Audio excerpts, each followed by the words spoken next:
Radio Dandi Haqa, Radio Dandi Haqa, Radio Dandi Haqa, Radio Dandi Haqa. Mee haala jiru naafifti mee maaltu si mudate? Wanni inni mudate kalerraa qabee akka kalee galgala iraata nuuf fidanii uummata agartee nuti yoo xiqqaate ganna 70 wayiiti. Galma abbaa gadaa jirra. Kanni kaarra ganama faxarri nuun dhufne laaqanni nuun dhufne. Deebiitii irbaanni galgala kana nuun dhufne. Afaan galgalaa kana hedduu sa'aa 12 fi wayii kanarratti agartee qaamni kaabineedhaa nama lama tokko nuguseedhaa tokko maqaa isaan beeku qaamni kun dhufee bakka biraa isin geessina bootaa isin tolchinee jirraa jedhaniituma meeshaa agartee daqiiqaa uummanni Oromoo nuufi makoroonii waan jiru agartee hedduu sunonni Oromoo nuufi sanuu fe'anii deemanii ni beektaa. Uummata illee amma tokko dubartii illee muraasa ijoollee illee hedduu fe'anii uummata dhiiraa achitti meeshaa kana irraa buuftan jedhanii fe'anii deeman. Kalee ummata warra duraan nu bira jiru godina kuchiisanii distii fi silaa midhaanuu ni qabnaa yoo kuduraa dhabne malee akka nuti hin bilcheeffanne distii illee waan silaa nu barbaachisu waan agartee midhaan kana ijoolleetti bilcheessinee ittiin kennuu dandeenyuuf nurraa itti cufatanii ijoollee dalagduuta duraan nu godhan illee gara kuchiisan hin beeynu. Sababii kanatti jechuudha akkasii hime isaan ganama ijoolleen tuffatara nyaanne laaqana nyaanne kun namni hedduu amma nama ijoollee 5 geessite dhukkubsattu dubartii 2 dubartii garaa qabdu nu keessa hiraata dhaluudhaaf yookiin baatii takka yookiin agartee baatiif guyyaan 15 hafuuf deebiiti ijoollee daa'imman nama abbaa tokkorraa amma ijoollee 3 dhukkubsata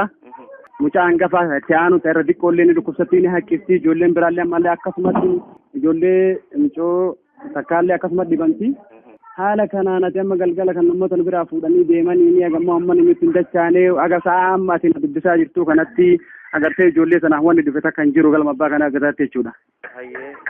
Qaama dhimma ilaallatu ka telefoona isaanii qabnu qaama nageenya Koroneel Yohaannis ka jedhamuu fi akkasuma Nugusee qaama biraallee bilbilee amma tana furmaata isinii goona jedhanii akka hin dhageetti nyaanni bakka ijoollee uummata kabbade. Gurbaa reefu sanillee kabbadaadha Nugusee fi kabbadaa jedhamanii qaama dhaaba kaabinee irraa. Ka isinii goona jedhanii agammaa wanni ijoollee sana bira dhufe hin jiru ijoolleen cinaan raftee cinaan taagartee biddeena kalee galgala nurraa hafe biddeena ajaa'iba ijoollee shammoo agam nyaatanii jiran nuti iyyanii waan goonu qabnaan biddeena badhette hafe nyaatanii jiran. Qaama sanillee namatti dubbannullee dhabnu ijoolleen yoo dhibamte durusnaa dhibamte yoo ammallee ka deebi'ee dhukkubni biraa irra ga'u taate itti gaafatamummaa qaamni fudhatu argamuu qaba tokkoffaa jechuudha.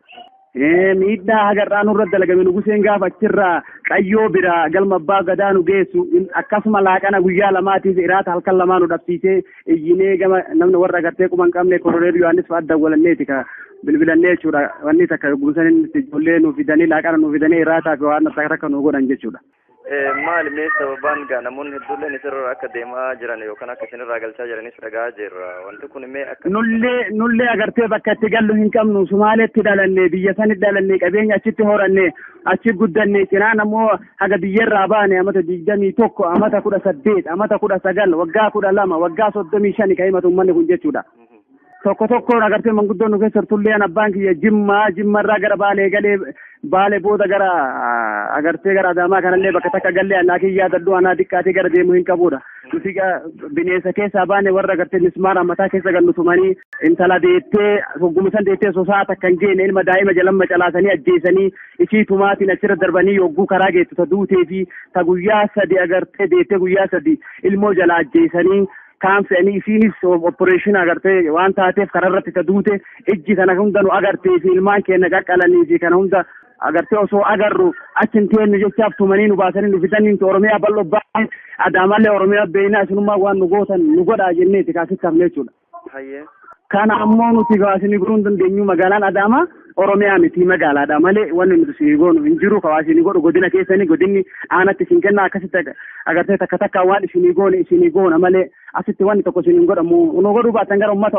uummata bal'aa gannu dhiisaa nu duran dhaabatina. Akkasillee taatu tokkomaan nuun jedhe beeyta isin akkana suufa uffattaniitiin mazagaajjaa fadhaxanii ammoo argachuudhaafi kan nuun jedhe illee nu jira qaama kaabinee keessaa jechuudha. Mee akka waliigalaatitti wanti amma isin dhaammatta yookaan wanni isin iyyattan mee amma maaltu jira qaamonni ammas deebi'ee mutu hanga ammaasitti isin dhaqqaban jiranii kanaan wal qabsiisitanii mee waan jiru dabarfadhu. Qaamni dhimmi ilaallatu qaamni agartee uummanni Oromoo kaabinee haga tagaatti uummata ofiisiif dhukkubsataadha hundi isaaniitu. ni beena dhagaa jirra miidiyaa dhageenya ijaan agarra qaamni Oromoo misira dhaabbatee bishaan haa ta'u midhaaniin laakiin tokko kaabinee ergamtuu fi takkatu miidhee ilmaan nurraa bitaa jira nama yeroo amma haala nama keessa jiru daa'imman iyyitu kana hojiidhaan si wajji dubbachuu hin danda'u dhiifama naa godhe bulesii eenyuman sillee hin beekuti kanaafuu jechuudha namni nu miidhee nuti kaabinee takka malee ka daa'imman nu harkaa fixe agartee qaama Oromootii miti lammaa miti Dr. Abiyyi miti yookiin agartee qaama Oromoo bal'aa kiristaanaa muslimaa miti kanumii de qaama biraa agartee warra agartee ergamtoota jalee jala deemtu agartee agarraatiin gammaqintu ilmaan nurraa bite sila coraan isaanii kan lolu taate yookiin qaama Oromootiif ilmaan kanaa ka yaadan taateeti agartee ganama faxararraa laaqana finneef laaqana finneef guyyaarra kana dura illee gaafa irraa nu fidan faxara nuun kennida laaqana nuun kennida iraaka irratti waan hin taane nu fidan horumtummaas faxara nuun finne laaqana nuun finne iraaka malee guyyaa lama ol jala nama biraa dubbisu dhiifama wajjin nama biraa dubbisi. Raadiyoo Daandii Haqaa Raadiyoo Daandii Haqaa Raadiyoo Daandii Haqaa Raadiyoo Daandii Haqaa Raadiyoon Daandii Haqaa Raadiyoo Haqaa dhaabbatti qabsoo dhugaarraa bu'uuramtee miidiyaa hawaasa bal'aa ibsituu dukkana wallaala.